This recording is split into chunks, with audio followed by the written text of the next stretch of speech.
résultats de Tesla, résultats annuels, et effectivement, les résultats ont déçu. C'est vrai que pas mal de gens, le bruit de marché était plutôt l'action va s'envoler, on va aller à 400$, parce qu'il y a le Cybertruck qui sort, parce qu'il y a les robots qui sortent, et c'est de la folie, merveilleux, tout ça, voilà.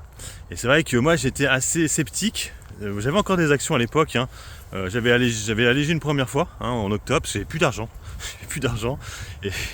et j'ai dû râler, et du coup je suis sorti entièrement en décembre, en fait j'avais fait moite-moite grosso modo la première fois, et du coup voilà, au mois de décembre je me suis dit tu sais quoi, je le sens pas le truc, on était à 249 à peu près, j'ai vendu les 4 dernières actions que j'en avais 9 au début, et du coup j'ai dit on va attendre. Ça a chuté, ça n'a pas arrêté de chuter après derrière, j'étais plutôt tranquille, c'est vrai que souvent les gens me disaient ouais dès qu'ils vendent, investent, ça monte. Là pour le coup ça n'a pas vraiment marché, ça a plutôt descendu. Et par contre j'ai remarqué que quand je l'annonce, effectivement ouais ça a tendance à monter. Que je le dis, quand les gens sont au courant, ça a tendance à monter. Par contre quand je le dis pas, ça a tendance à descendre. Donc il faudrait que j'arrête de parler de mes positions. Comme ça au moins, ça va. J'ai remarqué là ces derniers temps, puis j'en parle beaucoup moins. Et j'ai remarqué que finalement j'arrive bien à me débrouiller, j'ai un bon timing. Voilà, donc bon, après moi vous savez je suis pas là pour faire du copy trading, je suis pas là pour vous me copier, c'est pour ça que j'aime pas trop vous montrer, parce que voilà, chacun fait sa petite sauce. Moi je suis pas très fan le côté à dire je rentre là, je machin tout le temps, parce qu'en fait les gens ont tendance après à copier la personne. Après moi je suis plutôt du style à vous dire faites-vous vous-même en fait, arrêtez de copier les gens en fait. Bon bref, et donc Tesla a donné des résultats qui étaient pas si mauvais que ça finalement, ça continue un peu à grimper, mais les marges sont pas bonnes. Je veux dire, c'est pas qu'elles sont pas bonnes, elles ont baissé. Quasiment toute l'année 2023, elles ont baissé. Et le problème, c'est qu'avec les ratios qu'elle a, Tesla, elle est condamnée à l'excellence. Et malheureusement, l'excellence, elle n'est pas là. Donc toute l'année 2023, elle a quand même bien rebondi. C'est vrai qu'on était à 100$ à peu près en fin d'année dernière. Donc là, on était remonté quasiment à 300$. Moi, j'avais visé les 311, on n'y était pas arrivé.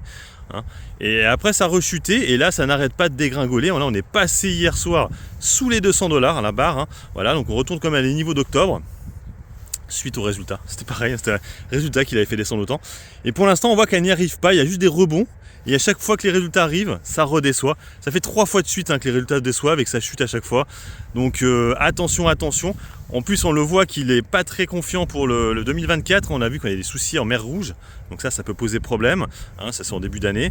Il y aura toujours l'espèce de bataille qu'il y a avec le chinois BYD qui est devenu numéro 1 au 4e trimestre des ventes de véhicules électriques. Donc il fait en plus maintenant concurrence avec la Chine, qui sont vraiment très très bons dans les véhicules chinois, les véhicules électriques, les chinois, excusez-moi. Il y a toutes ces problématiques-là qu'il faut vraiment prendre en compte. Après, effectivement, sur le long terme, je pense qu'elle va remonter. 2024 va être une année de transition. Après, il y a les robots qui vont arriver effectivement 2025. Là, ça pourrait peut-être repartir en belle hausse pour avoir peut-être aller en 2026 vers ces fameux 400$, voire un peu peut-être 2027.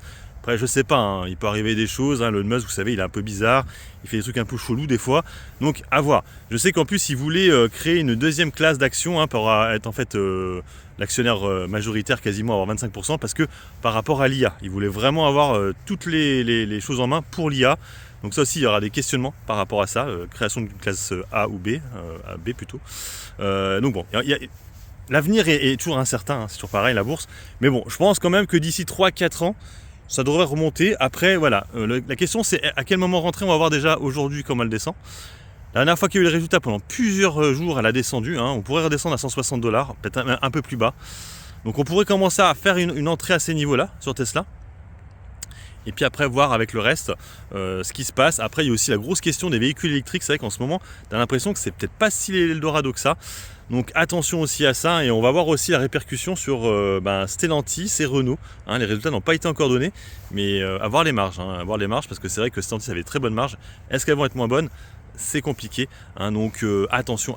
Moi actuellement je ne suis pas acheteur ni sur Tesla ni sur Stellantis. J'attends que ça redescende pour en reprendre. Allez, sur ce, moi je vous laisse, bon investissement et puis bon trade. Ciao.